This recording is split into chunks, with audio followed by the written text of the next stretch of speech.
So, I invite you to listen to Borislava tell us about her journey on the PhD path. Borislava. Thank you so much, Professor Sandole. I'm glad to be here and to see so many friendly faces in the audience. I would like to thank my committee for guiding me and helping me reach this point. Professor Sandole, who is my chair, he was the first professor that I met when I came to ICAR, and now he is at the end of this journey of me as a PhD student. So it's a symbolic meaning.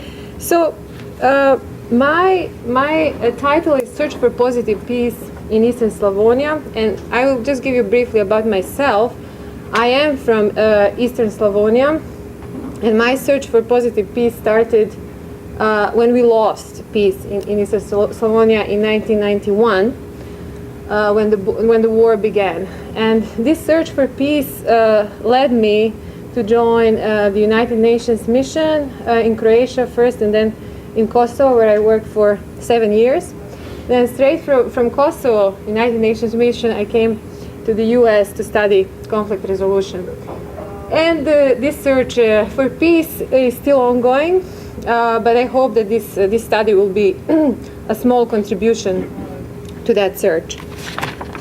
Okay, so let me give you a little bit about the background of conflict.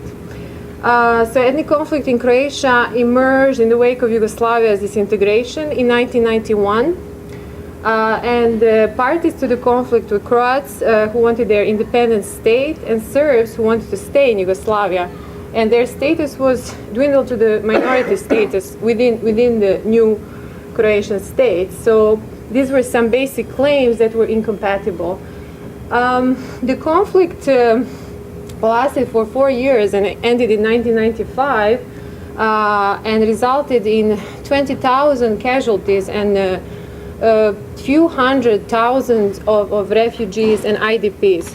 So it was a pretty serious conflict for a small country such as Croatia. As you can see on the map of Europe, it is a country of 4.5 million people in the southeast of Europe.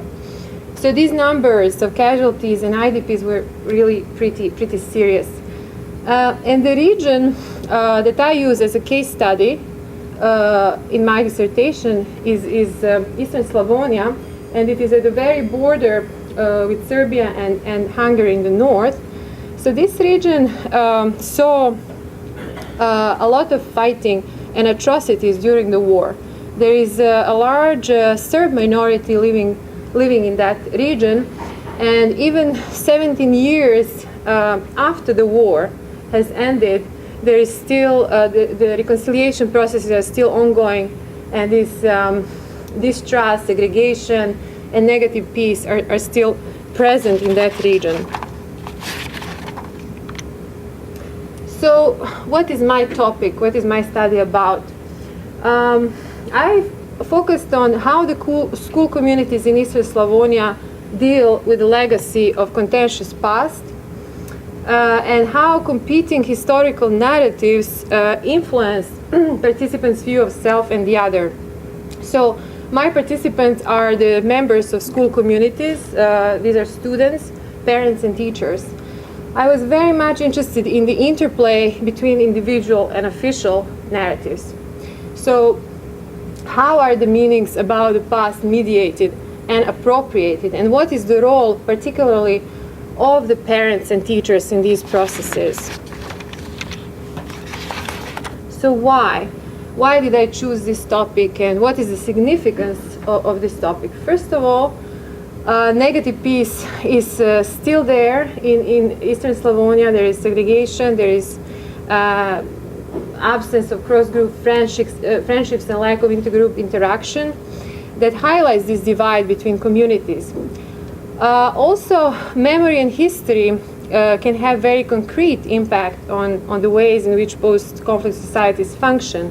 So how people remember really can determine the trajectory the society will take towards peace or conflict.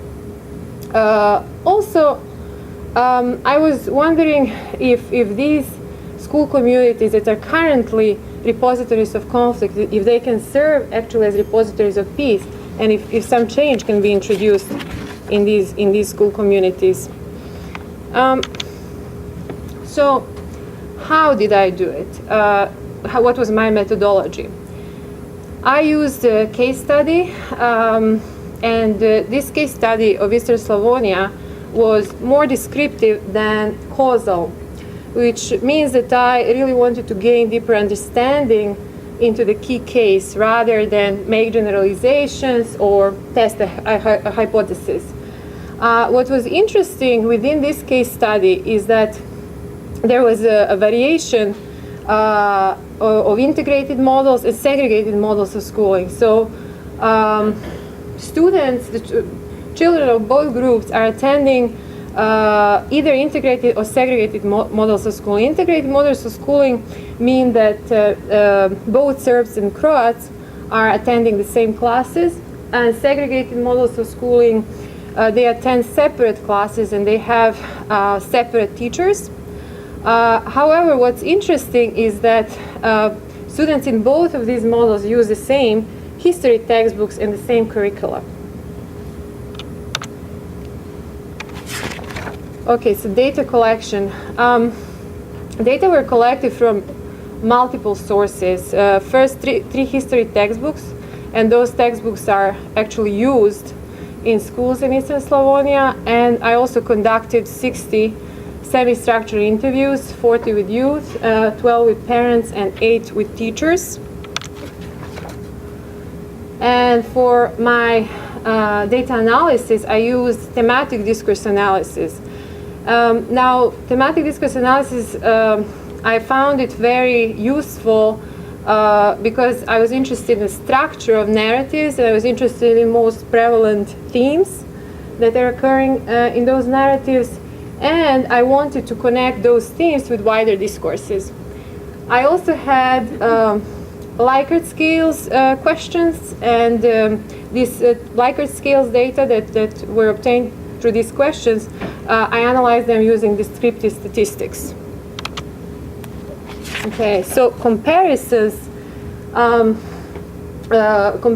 were done first between ethnicity within single models, and then I did cross comparisons between models and between ethnicities within those models.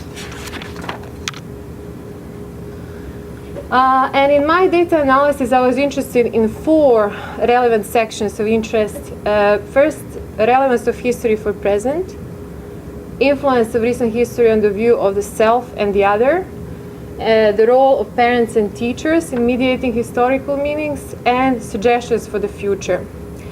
I also had a separate section in my questionnaire which was dedicated to the analysis of students' narratives. So I wanted really to elicit stories from students about the historical events that they deem most relevant for their present life, because I wanted to see this interplay between official and individual narratives, how it plays out in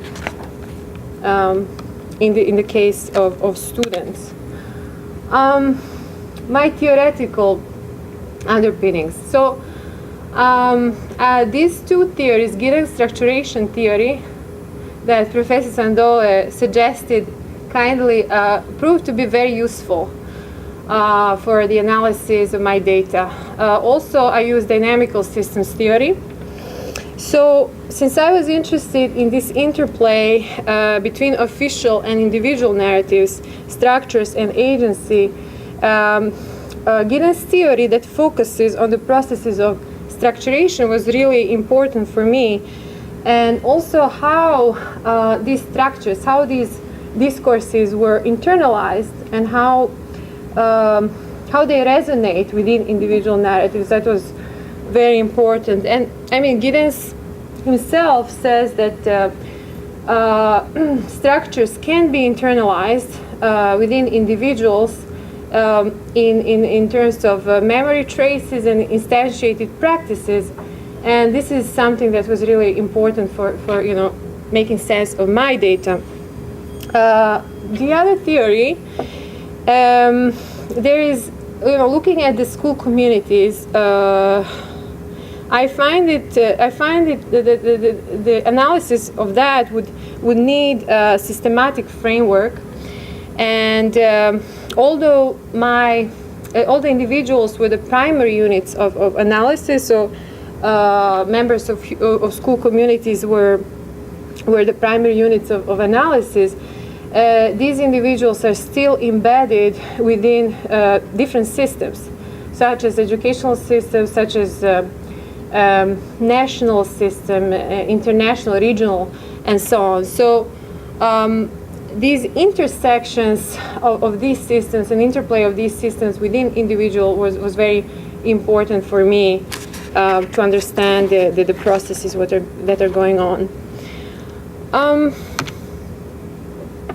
Okay, so findings.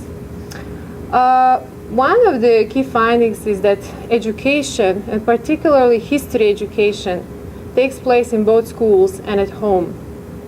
So that's something that is kind of disregarded.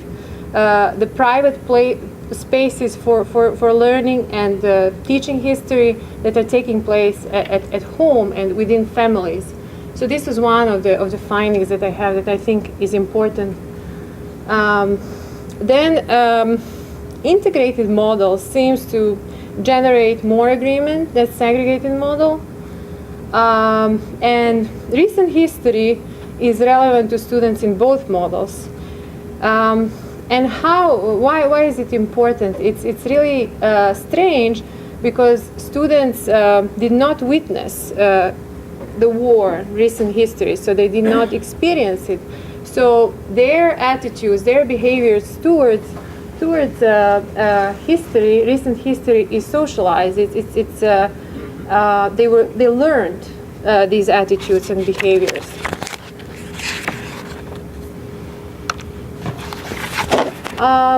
View of the other. So both ethnicities in both models agreed that historical discourses do influence their view of the relevant other.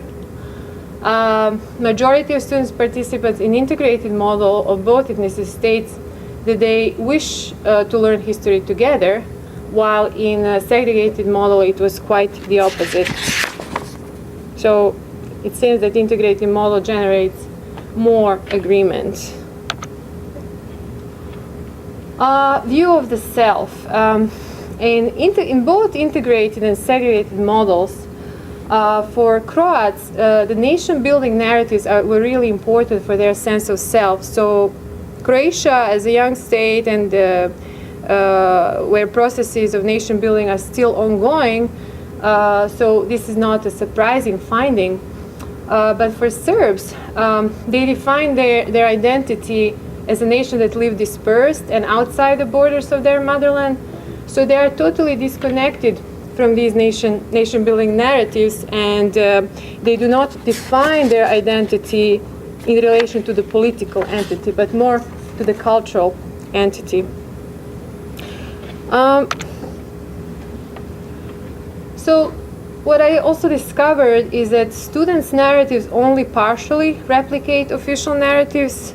So although we have a mention of patriotic ideals of freedom, belonging to a nation, in their individual narratives, they are often juxtaposed to the actual lack of opportunities, unemployment, and social stagnation. So students, when they talk about past, they always connect it to their present condition and future orientations. But there were convergence points between students of two ethnicities, and I call them human rights and justice discourses. And these are the discourses where students of both ethnicities actually question the responsibility of their in-groups for the actions perpetrated against the other, against the relevant other. So some of the storylines from these narratives are, I can I guess read some of them. For example, Croats are saying, there are many questions that our leaders cannot give answers to because they are part of the old establishment. They do not want to accept responsibility. And Serbs are saying, why was the process of capturing the fugitives, these are fugitives that were accused by the ICTY, why was the process of capturing the fugitives so long? Now with teachers and parents, all of them recognize this tension between history taught in school and at home. But their way of dealing with this tension is actually avoidance of contentious topics.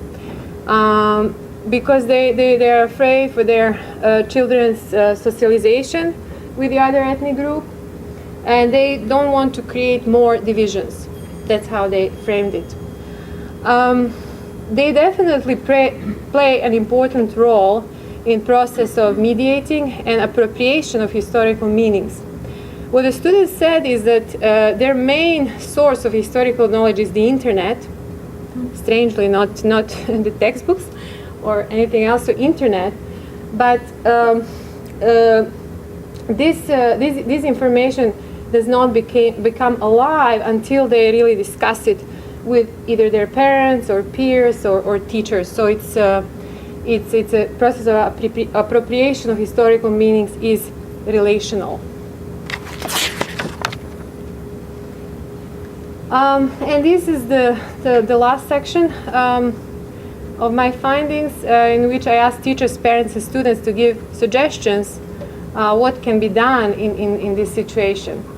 So what they suggested is regionalization and decentralization of history, which means that the history should include other actors living in the area. So Eastern Slavonia is a diverse area in which there are other nationalities such as Hungarians, Roma people, Germans, and so on.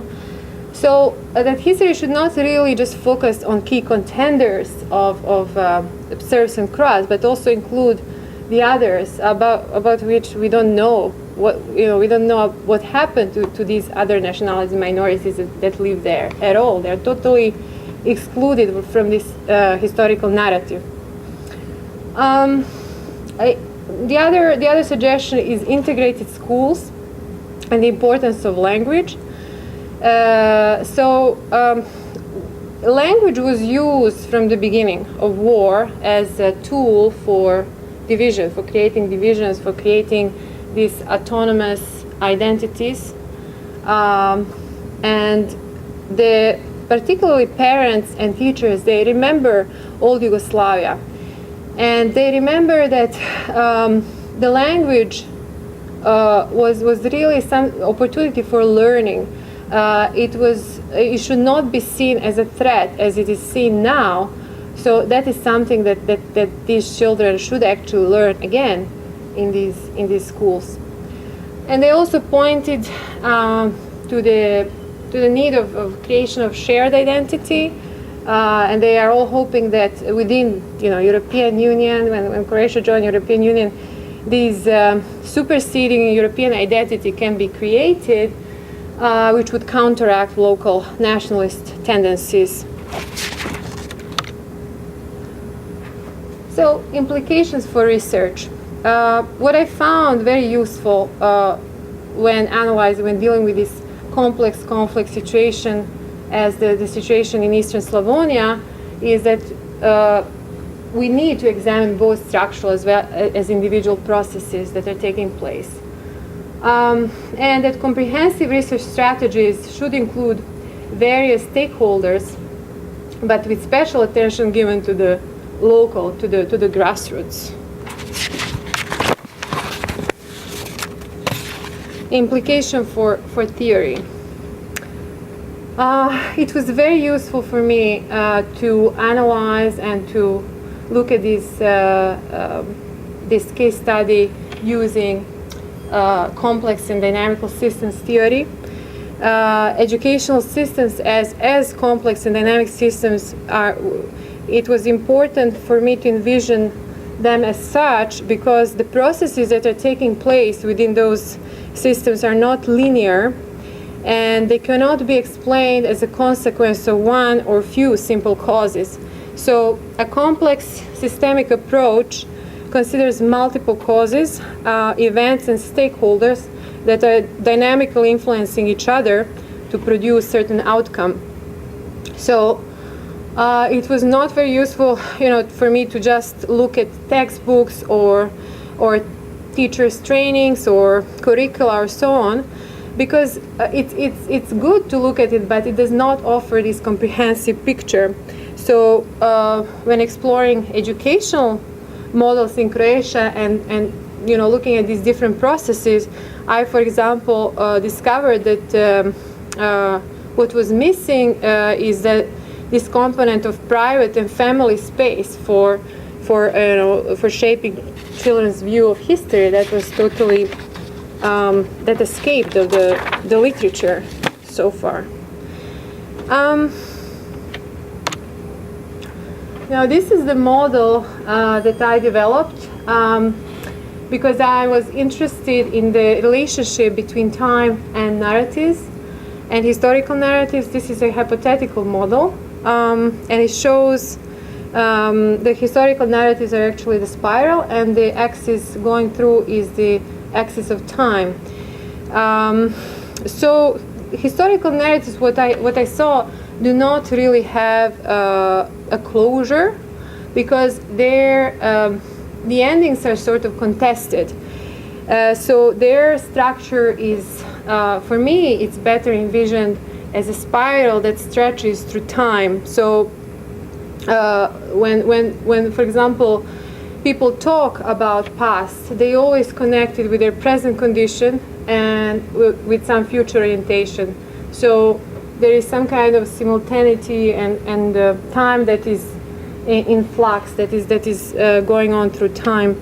So the cyclical construction of narratives takes place around the axis of time, and such a construction is fluid and in traces, because the initial narrative never preserves its content. It changes with the progression of time, and it changes with interlocutors and depending on the context. So it's always in flux. It's always dynamical. Now, during the period of conflict, these historical narratives tend to contract because the voices of dissent and different voices are just excluded. They're subdued. While during the time of peace, those historical narratives tend to expand, and they involve more versions. So people are more open to different stories and versions. Now, implication for practice. So I'm suggesting introducing processes of collaborative learning into these educational systems and educational models in Croatia, because learning history in post-conflict society requires involvement of communities, of grassroots in some kind of collaborative learning. So the thing is that the goal should not be a creation of joint narratives or some compromises based on similarities that are basically ignoring differences. The goal should be creating something new, and the focus rather on certain issues, on what is true, what is not true. The focus should shift on the procedures, and I call them principles of collaborative learning. And these procedures are actually aimed at creation of changing patterns of interaction. So collaborative learning principles imply the need for recognizing the other, for recognizing the presence of other, accepting this uncertainty, this danger.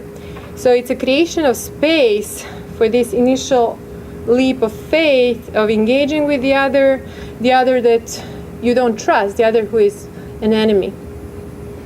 Now, where does the relational responsibility come in? So in order to engage in these processes, the responsibility should come from the individual. Individual has the capacity to make the choice to get involved in these processes.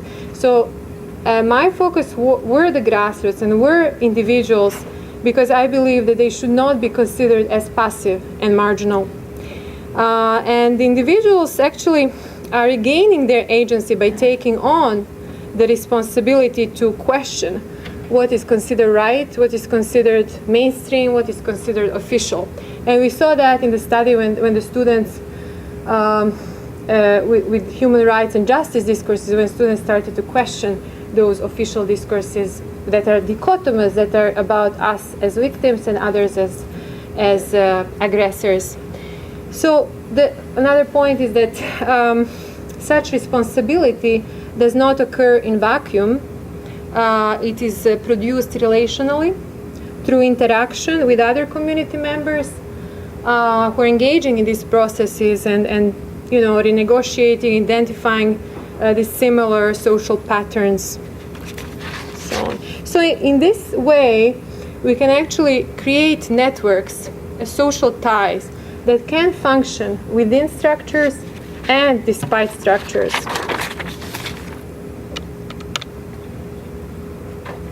Okay, so this section was actually a suggestion of Professor Sandole.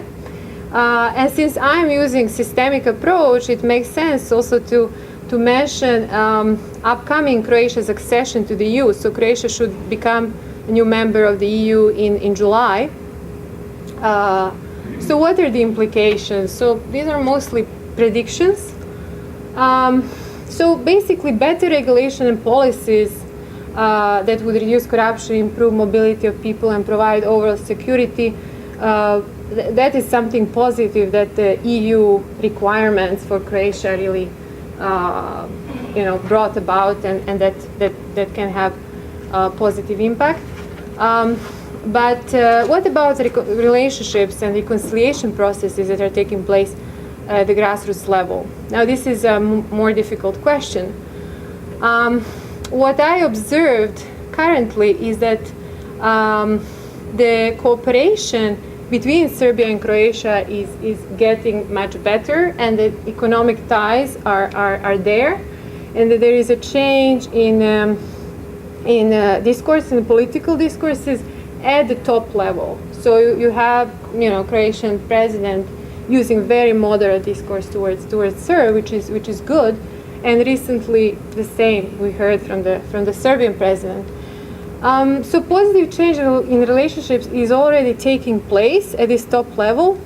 But what is taking place at the grassroots, it's more difficult to say. Reconciliation and processes of dealing with the past at the grassroots were actually led by civil society, not by any kind of state structures in both Croatia and Serbia and Bosnia. And implications for policy. So enabling participation of various stakeholders in creation of education policies, curricula development, textbooks in post-conflict societies should not actually be a prerogative of the state as it is now. Because there should be a voice, there should be some kind of participation of the grassroots in these kind of processes, because what we saw is that there is a disconnect between these policies and what is happening at the grassroots level. Another thing would be to encourage interactive programs, encounters, exchanges with the youth in regional countries. So these might not have only impact on creating new relationships within those countries, but also within communities themselves in their countries. And the last one, I should say that there should be a space for students to learn together about nonviolent and constructive options of engagement, which would contribute to this recognition that violence is increasingly less acceptable and less practical form of conflict resolution. So I would finish with that. Thank you.